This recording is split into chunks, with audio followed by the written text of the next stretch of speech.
நெமிலியில் கலைஞரின் கனவு இல்லம் திட்டத்தின் கீழ் வீடு கட்டுவதற்கான பணி ஆணைகள் 256 பயனாளிகளுக்கு அமைச்சர் ஆர் காந்தி வழங்கினார்.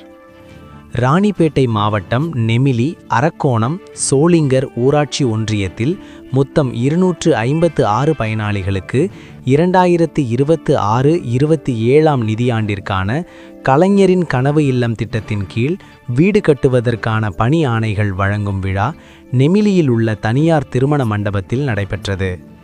விழாவிற்கு மாவட்ட ஆட்சியர் சந்திரகலா தலைமை தாங்கினார். நெமிலி ஒன்றிய குழு தலைவர் வடிவேலு, அரக்கோணம் ஒன்றிய குழு தலைவர் நிர்மலா சவுந்தர், சோளிங்கர் ஒன்றிய குழு தலைவர் கலைக்குமார் ஆகியோர் முன்னிலை வகித்தனர்.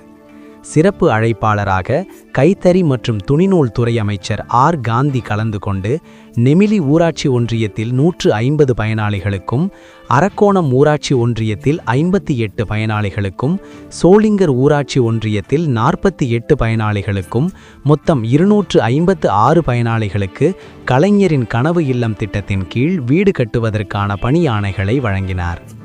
இதில் திமுக ஒன்றிய செயலாளர் தமிழ்மணி, பேரூர் செயலாளர் ஜனார்த்தனன், மாவட்ட பொறியியல் அணி அமைப்பாளர் சரவணன், மணிவண்ணன், அரக்கோணம் ஒன்றிய குழு துணைத் தலைவர் வீரா என்கின்ற புருஷோத்தமன், மகளிர் திட்டம் திட்ட இயக்குனர் செந்தில்குமரன், ஊராட்சி மன்ற தலைவர்கள் உள்ளிட்ட பலர் கலந்து கொண்டனர்.